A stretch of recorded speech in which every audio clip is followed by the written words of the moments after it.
नमस्कार दोस्तों। क्या सीएम शिवराज को बदला जा सकता है? क्या सिंधिया या कोई अन्य चेहरा अब शिवराज का विकल्प बनेगा?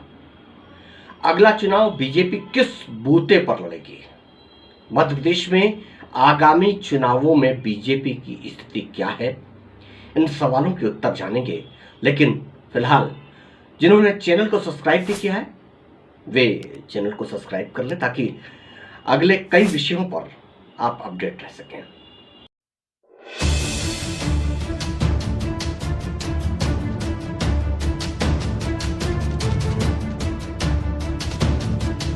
मध्य प्रदेश उन चुनावी राज्यों में शामिल है जो अगले साल होने वाले लोकसभा चुनाव में मोदी की भूमिका को तय करेगा। ऐसे में बीजेपी ने सी वोटर्स रिजल्ट और अपना निजी सर्वे कराया, जिसने यह साफ जाहिर किया कि बीजेपी की हालत फिलहाल मध्य प्रदेश में अच्छी नहीं है।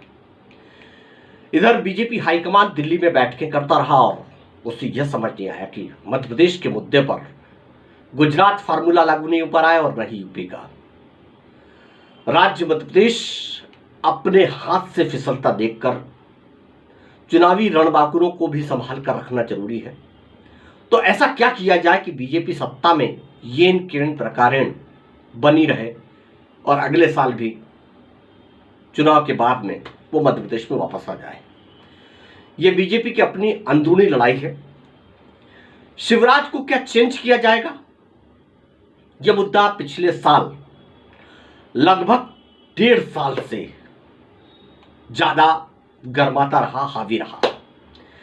आखिरी बार ये मुद्दा पिछले दिनों जब मोदी भोपाल आए थे तो ये बहुत ज्यादा गर्माया। ये मुद्दा मोदी के भोपाल आगमन के दौरान बहुत ज्यादा उछला और मीडिया हलकों ने तो यहां तक खबरें चला दी, खबरें बना डाली कि अगले 24 घंटों में मुख्यमंत्री का चेहरा बदलने वाला है, सीएम फेस बदल ही जाएगा। सिंधिया को मुख्यमंत्री बनाने की बात तक कई चैनलों ने दावे से कर डाली। सिंधिया को अपने साथ मोदी दिल्ली लेकर के गए, बातें बनती रहीं, हफ्ता बीत गया, लेकिन सिंधिया को लेकर के हाईकमान ने कोई फैसला नहीं लिया। सिंधिया महामहिम राष्ट्रपति द्रौपदी मुर्मू को ग्वालियर में अपने महल में अवगत कराकर संतुष्ट हो गए। पहले भी कई बार मध्य प्रदेश की अपनी यात्राओं में मोदी ने सिंधिया को खासी तवज्जो दी और शिवराज को डाउन रखा। मोदी की अपनी खासियत है मोदी जी की कि वो किसको डाउन कब करना है और किसको कब उठाना है, ये बहुत अच्छे से जानते हैं। अभी चुनाव के वक्त ऐसा कई बार देखा गया कि शिवराज को उन्होंने डाउन रखा है, जबकि चुनाव का वक्त है।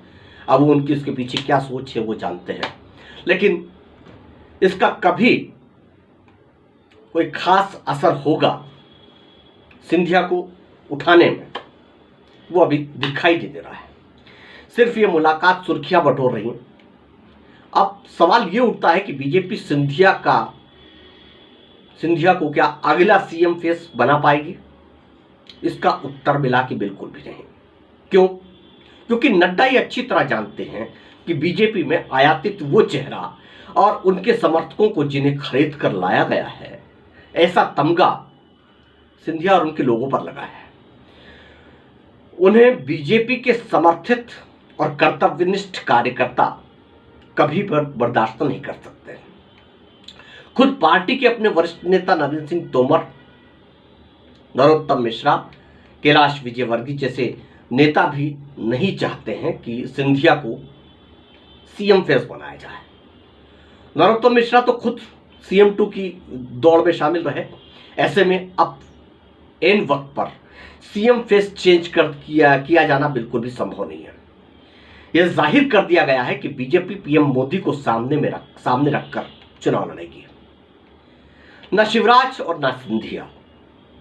एन वक्त पर शिवराज को न बदलकर बीजेपी विपक्षी कांग्रेस को यूं भी हमले का कोई मौका नहीं देना चाहती। हालांकि सिंधिया पिछले 1.5-2 साल से MP को लेकर के बहुत ज्यादा परेशान है। उनके वो समर्थक जिनके बल पर उन्होंने मध्य प्रदेश में कांग्रेस की सरकार गिराई थी, उन्हें अब तवज्जो मिलना बंद हो गई है। खुद शिवराज ने कई निगम मंडलों और मध्य प्रदेश के महत्वपूर्ण राजनीतिक जो पद हैं, हस्तक्षेप वाले जो पद हैं, 6 महीने पहले तक उन्होंने रिक्त रखे, खाली रखे। न खुद के समर्थकों को उन्होंने मोबिलाइज किया और न ही सिंधिया समर्थकों को। अब चुनाव के एन वक्त पर 6 महीने पहले जो नियुक्तियां की गई हैं निगम मंडलों में, उनमें शिवराज ने अपने ही समर्थकों को मोबिलाइज किया है, उन्होंने अपने ही चलाई। और सिंधिया खेमे में इस मामले को लेकर के काफी खलबली है कि सिंधिया खेमे को शिवराज ने बाहर का रास्ता दिखा दिया है। कुल मिलाकर सिंधिया की गति जो है इन दिनों सांप छछूंदर जैसी है। न पार्टी से बाहर जा पा रहे हैं और न पार्टी के अंदर वो स्थान बना पा रहे हैं। जिसके लिए उन्होंने कांग्रेस छोड़कर बीजेपी में आए थे, वो उनका मंतव्य अब हल होता दिखाई नहीं दे रहा है। सोने पे सुहागा ये कि जो रही सही कसर है वो नड्डा साहब ने पूरी कर दी। जेपी नड्डा साहब ने मध्य प्रदेश में नरेंद्र सिंह तोमर के हाथ में चुनाव की कमान सौंपकर सिंधिया की मुसीबतें और ज्यादा बढ़ा दी है। तोमर पहले से ही सिंधिया के विरोधी रहे, सिंधिया को पसंद नहीं करते हैं। ऐसे में सिंधिया जो लगभग मध्य प्रदेश में 30 से 40 सीटों पर अपने समर्थकों को टिकट दिलाने की मांग कर रहे हैं या हाईकमान के सामने अपना पक्ष रख रहे हैं, उनमें से 15 टिकट फाइनल हो जाए तो मुश्किल है। सिंधिया के लिए बीजेपी का जो समर्थित पुराना चेहरा है, उसकी स्वीकारोक्ति की भूमिका में वो पुराने लोग हैं बीजेपी के, ये कहना मुश्किल है। फिलहाल सिंधिया और उनके समर्थक पॉलिटिकली रिफ्यूजी कैंप में रह रहे हैं, ऐसा माना जाना चाहिए। इतना ही नहीं, सिंधिया अमर कवित्री सुमित्रा कुमारी चौहान की वो छायावादी कविता खूब लड़ी मर्दानी वो तो झांसी वाली रानी थी कि वो जो पंक्तियां हैं जिसमें कहा गया है कि अंग्रेजों के मित्र ने छोड़ी राजधानी थी, पर अपने पक्ष में विपक्षी प्रहार पर वो सफाई देते नजर आ रहे हैं। पिछले करीब 1 महीने से तो यही देखने को मिल रहा है। बहरहाल मुद्दा यह था कि क्या अब मध्य प्रदेश में नेतृत्व परिवर्तन होगा। उत्तर साफ निकल कर आ रहा है कि अब वो समय नहीं बचा कि बीजेपी मध्य प्रदेश में नेतृत्व परिवर्तन कर चेहरा बदलकर चुनाव लड़ेगी। भले ही शिवराज के नाम पर पार्टी एंटी इनकम्बेंसी का शिकार हो गई हो, लेकिन अब वो वक्त नहीं बचा कि शिवराज को बदलकर कोई नए सीएम फेस पर आगे का चुनाव बीजेपी लड़ेगी विधानसभा में। यही वजह कि शिवराज योजना पर योजना और घोषणा पर घोषणा की जा रहे हैं।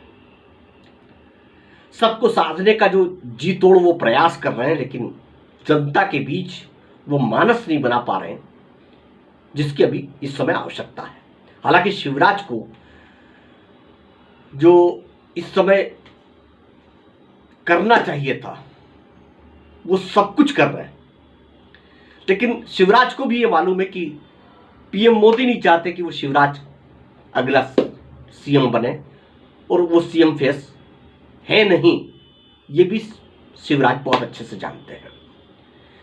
पीएम मोदी को उनके प्रति जो पीएम मोदी की जो शिवराज के प्रति जो उदासीनता है वो जग जाए है। फिर भी उन्हें फिलहाल बदला बिल्कुल भी नहीं जाएगा, ऐसा राजनीतिक दिग्गज मानते हैं। ये तो खुद शिवराज भी अब जान गए हैं, लेकिन शिवराज पार्टी स्तर के साथ चुनावी साल में रोज नई चुनौतियों का सामना कर रहे हैं।